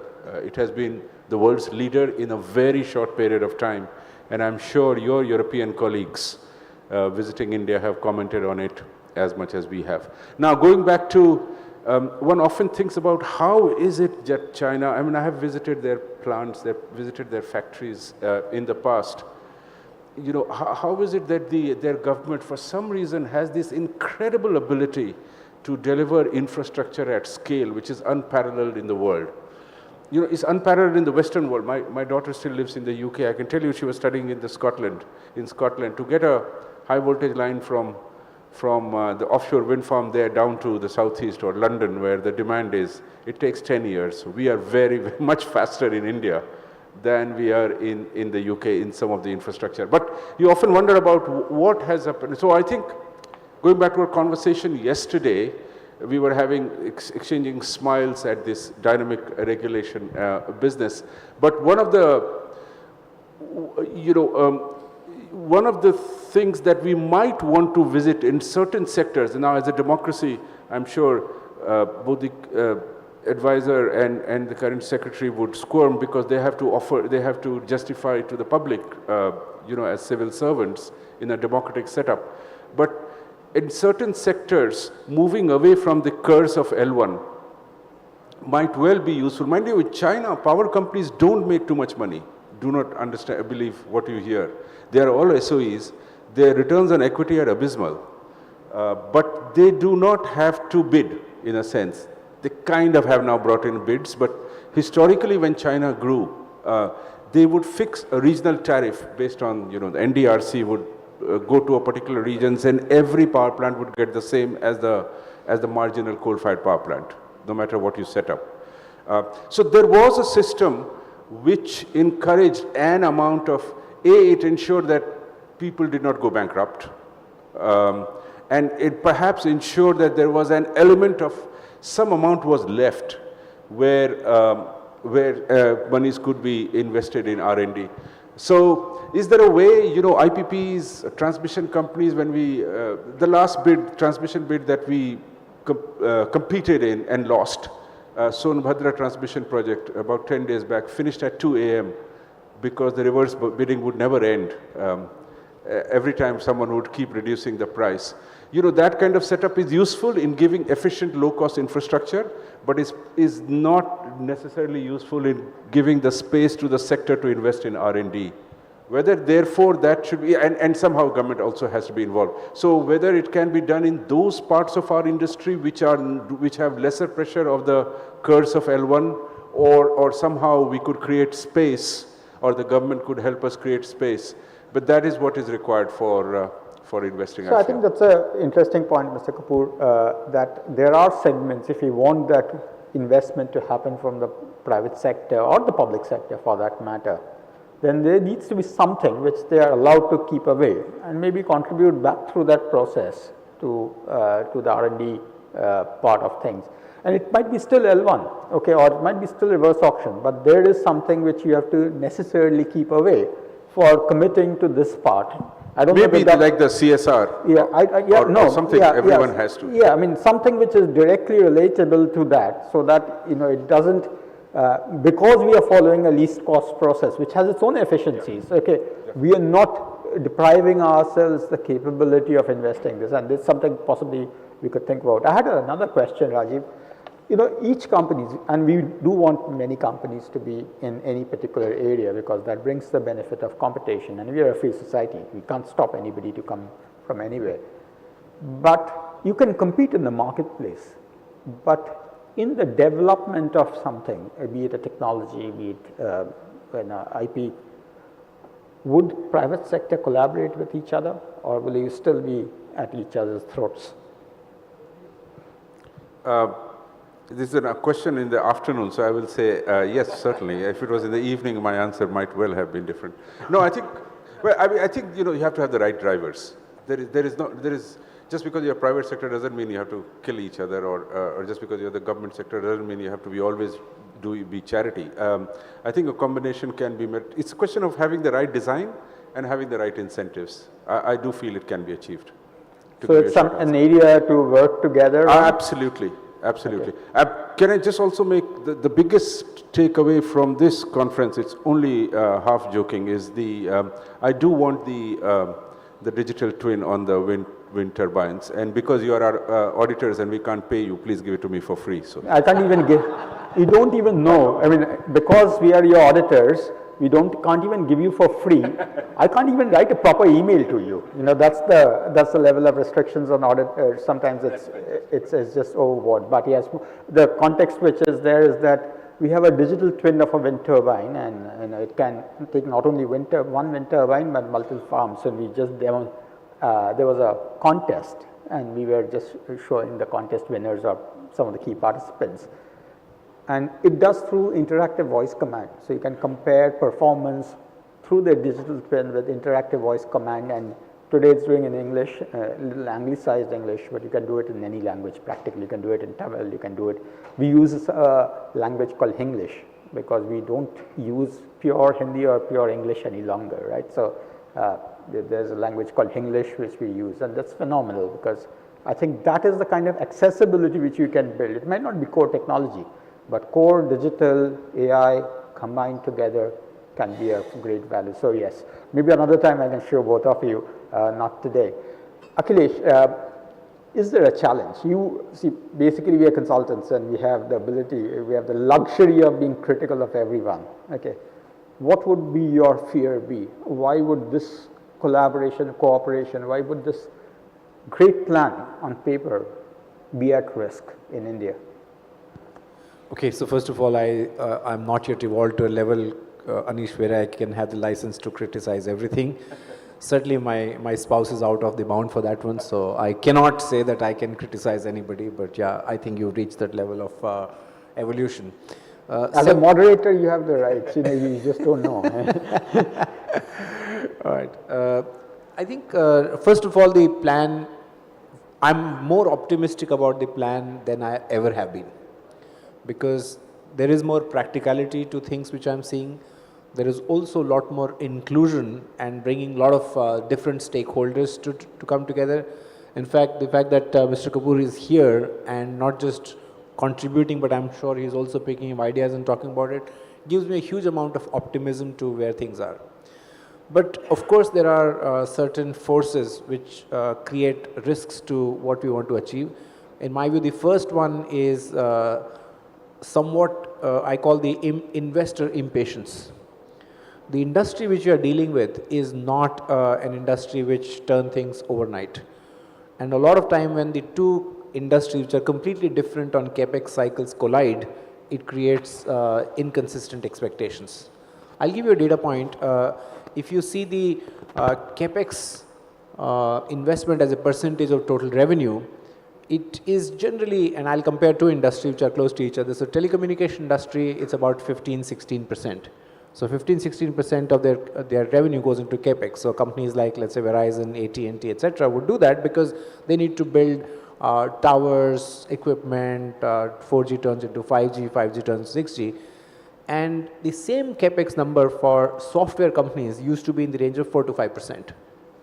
But since AI has come, that number, and I'll not name the company, but for some of these companies, big tech companies, the capex to revenue ratio has moved ahead of telecommunication companies. And they are now trending at 17, 18, and even 20%. Now the expectation cycle for telecommunication company for ROI, payback, etc. was at a particular level. The street is not looking at these companies to have those kind of ROI levels. So they are seeing, yes, the capex is going up, where is my ROI? So I definitely think that the impatience in the minds of competing interest companies coming together is one area. The second is, still there is a lot of issue with respect to cross-border knowledge sharing, and the geopolitical situation doesn't make it easy. I'll give you an example. Again, I read history to figure out how it relates to. It took nearly 400 years for the world to converge on compass design. So when all these people who used to go around taking their small boats looking for India and landing somewhere in US, Vasco da Gama and Columbus and all these guys, they all used different type of compass. They all were using the same concept of using the earth gravitational and magnetic force to figure out which direction they are going, but they all created these compasses from different worlds. So there are about 400 years it took for people to say, yeah, this compass looks the most efficient compass. Move forward, come to the internet era, I'm kind of taking it to several hundred years, and then says, the time taken to converge on a technology used to be days, because people could share everything, etc., etc. Now I'm seeing the trend reversing again. I hope we will never get to the era of creating compass in 400 years, but we are certainly increasing the time to share and create common design which can allow us to do this thing. That's my second point. And my third and a funny point, it's really I don't link to my multi-country thing, is I still can't figure out that why the world has to live on the two metrics of being SI and the non-SI unit of measure, and I have to calculate in pounds and kilos and thing, and why can't people drive on the same side of the road? Why can't I have the flip switches and all of those kind of things? So there are some practical aspects of changing the infrastructure overnight. So even though we may all want to go back to, let's say, 110 volt or 220 volt or whatever we may want to do it, the history prohibits us from making designs which are fundamentally efficient but operationally very difficult to achieve. So those are my points. Thank you. So I think that's a little bit of caution, but I mean, there will be problems, universal problems, not just our problems. China has faced the same problem. So I think we just need to find ways to overcome and maybe learn from them. You know, being later in the race not necessarily always bad, right? So it's something which, you know, Apple is showing that they didn't invest like the hyperscalers. Now they seem to be having more money in the pocket to do the next thing, which the hyperscalers are now being so brutally being taken apart by the street. So at least, you know, people are asking hard questions. I'm going to switch this discussion and come to Pallavi, to your current portfolio and generally the whole youth situation. Is there a risk that in doing all of this, we are leaving the larger youth of the country behind, or is there a better way of making them a part of the journey? And I made that comment before because the number of youth we have, okay, the youth population is so large, and yet there seems to be in this you know, hyper-technical environment, hyper-automation environment, the opportunities are necessarily not going up in absolute terms for everybody. I think your question has many parts to it, worthy of a very, very long debate. The problem, the way I see it, is that the technology, AI, etc., is creating opportunities for the youth, but at the same time, currently, and especially in the Indian context, there is also a lot of fear of job loss and how we as industries come together to create new forms of employment, gainful employment, and for the youth to be engaged in educational institutions, to get quality education and skills to meet the rapidly changing technologies of the country, of the world. And also to remember that in India we still have a large part of the youth which are non-urban. So that youth would need much faster percolation or spread of the latest forms of education and skilling in order to make them ready for the demands of evolving, very, very fastly evolving work spheres. So that's a very complex challenge, you know, which we are facing today, I think, which maybe with the slower pace of technology change we did not perhaps face. We had the time to adjust and recalibrate. But I think that time has compressed now, so we have to be really mindful of that and responsive to that. So we have to put that as a key dimension in the solves there. I want to bring that question a little further in the room earlier. Diversity has many dimensions. I don't want to make diversity a male, female, this thing. But it's the most visible form of diversity. If you're getting that right, possibly you are going to get many others right. Are women being left behind in any manner? The youth, is a youth who's a girl being left behind in this journey? So higher education data would say otherwise, that you have many more women coming into higher education than earlier, and even displacing the numbers of young men in higher educational institutions. And I think technology, the evolving technology, is rather gender neutral. These are very personal thoughts. There's no data to drive this. There's no. I mean, this is something you sprung on me, so I'm not that well sort of read on my this. Apologies for that, but I'm doing that to everybody. So I give that disclaimer because I'm just like, it's more of sort of impression-based responses. Yes.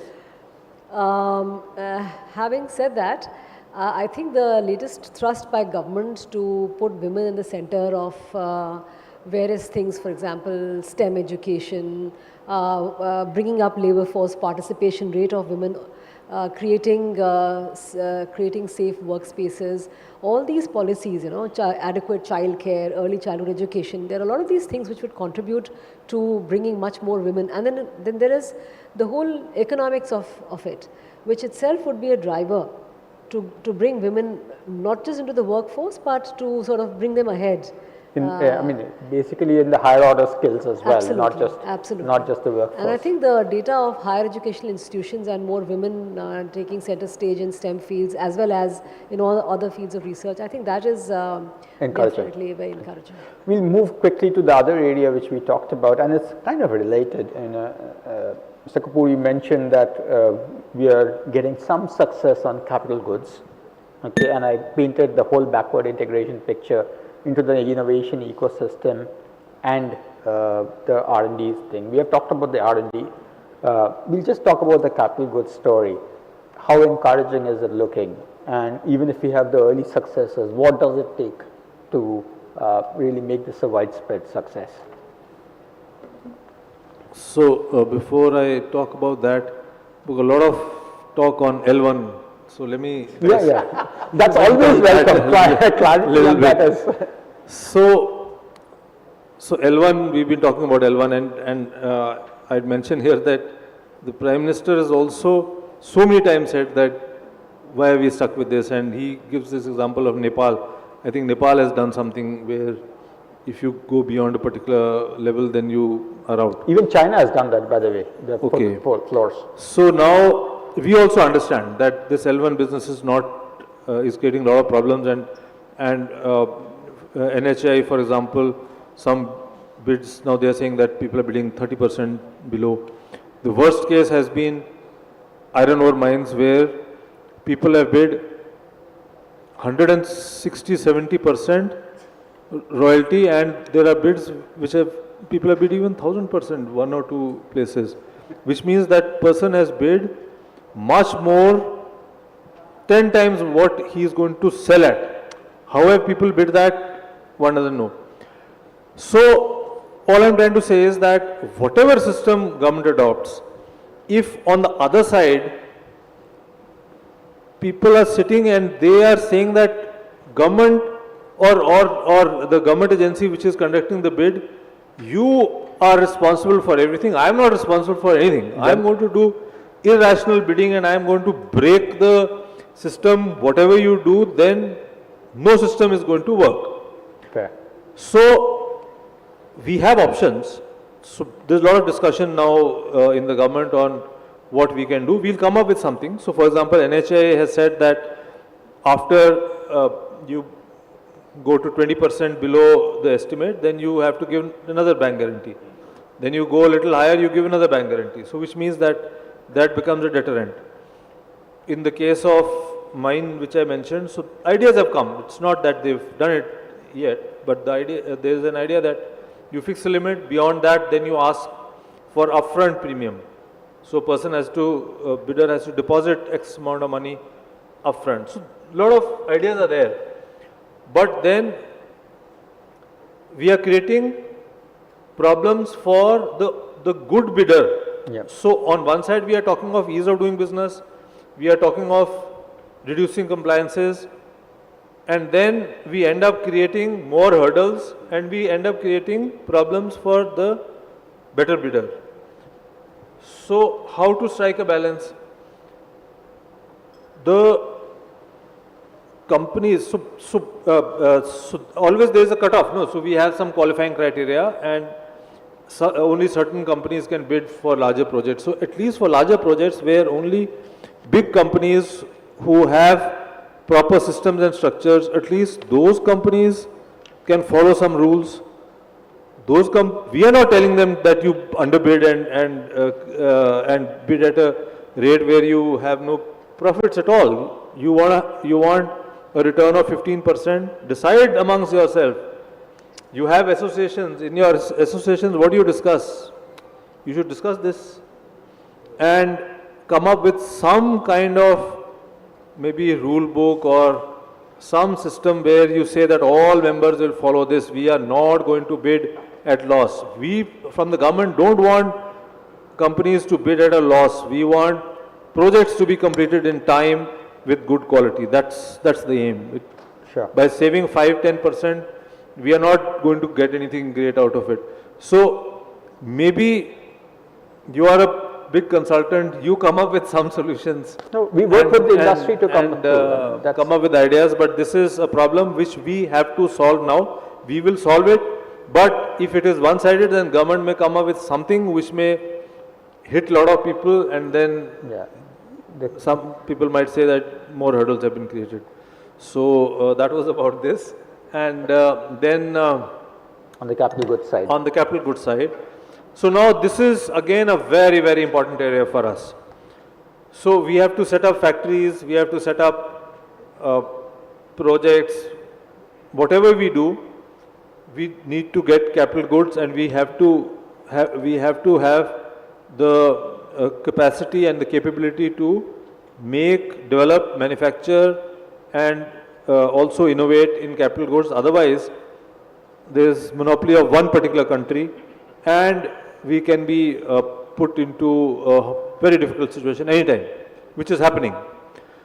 So from government side, now we are trying to bring in components for capital goods in almost all schemes. So this was done in the recently launched component scheme by on the electronic side, and we are coming up with something in few other schemes which are coming up, for example in drones. So some new schemes which are under formulation now. So we are putting a component of capital goods in almost every scheme, and there are a few success stories which I was told very recently, that that in mobile manufacturing some capital goods have been made in India, and in a very short period of time that development took place, and very fast they could do it. So the basic, maybe the basic industry required, say you need some forging units, or you need some basic metal processing units. Those are available in India.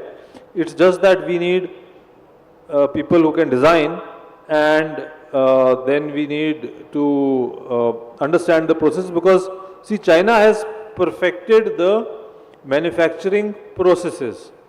They can manufacture at a low price because they have done that while the product is developed by someone, maybe some parent company sitting in US, but how it is to be manufactured at a low cost and high speed, and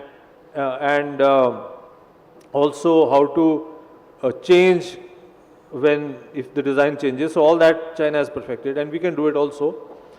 And very recently someone told me that they asked someone to develop some machine, and he said they did it very fast, but the size was 10x. So, but he said that is a good beginning, at least they did it, and it was a complicated machine. So it will take a little time, but the capabilities and capacities are available in India. The basic ingredients are there. It's just that now we have to give due importance to capital goods.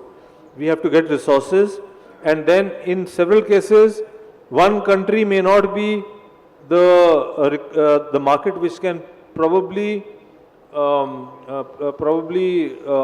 make this industry grow. So we have to look at the world market, and pricing would be a challenge, because then we are competing with someone who has already brought the price to a level where it's very difficult to compete. So which means that government will have to provide resources at a cheaper rate. But then that is something very important which we are very conscious about, and industry should also take this seriously. Those who want to use capital goods, they are the ones who know, or they are the ones who know not only the technology or what is required, but also where to source various components from, because all components we may not be able to do it in one go, but at least we can make a beginning. And the good thing is that also that several things are common. So which means that if we get into capital goods, then we may be covering a large section of the industry in one go. Thank you. That's all we have. That red thing has come up to say that time is up, and given that you've been so incredibly generous with your time, I don't want to take more. I know that you have to get back to your work schedules. But my own observation from this conversation and many others now is that we have started asking different questions, and I think many of them are the right questions. There was a big long period of time we were not even asking in my assessment these questions, and clearly what we were asking were not the right questions. I think that's one observation. And the second observation which I made yesterday is that India is 1/5 of humanity, and India represents much more than 1/5 of humanity, because there are other countries from the global south which India is a pretty good representative of. It's also not one India. You know, we have the India, the shiny India, and they have the other rest of India. We often forget in these rooms, but that's what Pallavi you often alluded to, and you've worked with them in the past, which needs to be a part of this journey. And as I mentioned, this forum has come together. It's not the only forum. I'm sure there are lots of forums, there should be, but this forum has come together a long way to make some of these conversations real, and I'm thankful for you to be here, both of you, Rajiv, Akhilesh, for you to be here and contributing to this journey, at least to the extent that we can. We definitely want to contribute together, and I'm making this not only on behalf of KPMG, but people in this room or sit in other forums in this room. Thank you so much. We have a small memento for the three of you. Akhilesh doesn't get it. Can I just maybe say 2 or 3 minutes of closing remark? I know you have to run, sir, but you're talking about this conference, and I just got reminded of hopefully the last story of my session. This is a story about a conference in 1898. Should we sit? Oh, that's fine. 2 minutes. 2 minutes, I think. Yeah, 2 minutes. This is a story about a conference sit. on 1898, New York. The name of the conference was International Urban Planning Conference. And what they were dealing with was the big issue which the London Times has reported after having seen the population of horses in the New York City, which they were also trying to see the horse carriages in London. And at that point in time, there were roughly about 100,000 horses in all of New York City, and they were producing roughly on an average 15 kilogram of horse shit. And that, if you did the calculation, would roughly mean about 1,000 tons of horse manure every day. And the London Times actually carried this story saying that in 50 years, every London street will be buried under 9 feet of horse manure.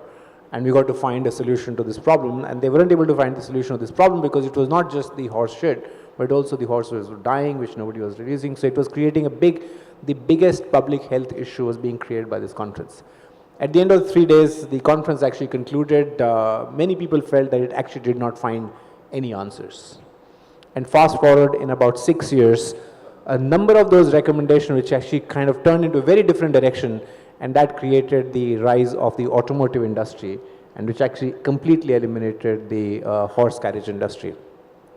That gave me a huge amount of optimism, saying sometimes when I sit in the conferences, we discuss things, we have some solution, but it's more of the same. But I can tell you there are 1, 2, 3 of those ideas which I think can come up with some of these conferences, which might turn the problem of not removing the manure from the street, but might actually change completely the game. And I see some of those coming from battery technology, from quantum technology, from AI, which drives some of these optimizations. So I'm really hopeful. So Anish, to you, it's been possibly, I've attended so many ENRich, this possibly the best ENRich I have attended. So thank you so much for your contribution and cooperation. But I'm hoping that this will create a transformational output. Hopefully, we're not solving the problem which we see today, but transforming the world which we don't see today. Thank you.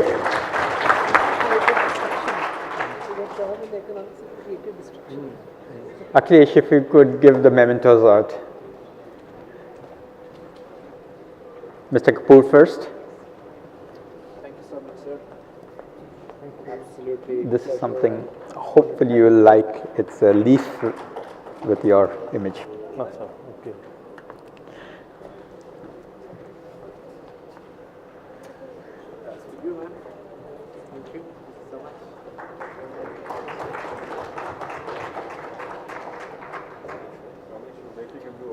Yes.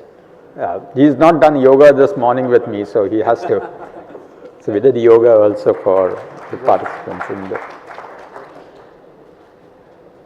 Thank you so much. Oh, we need to get closer. Akhilesh, we can leave the.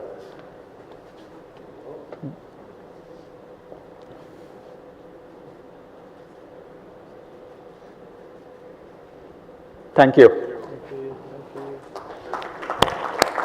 An event like this doesn't happen with many people coming together over many months, and I really want to thank my team for making this what it has been. I hope you enjoyed it. That's the team.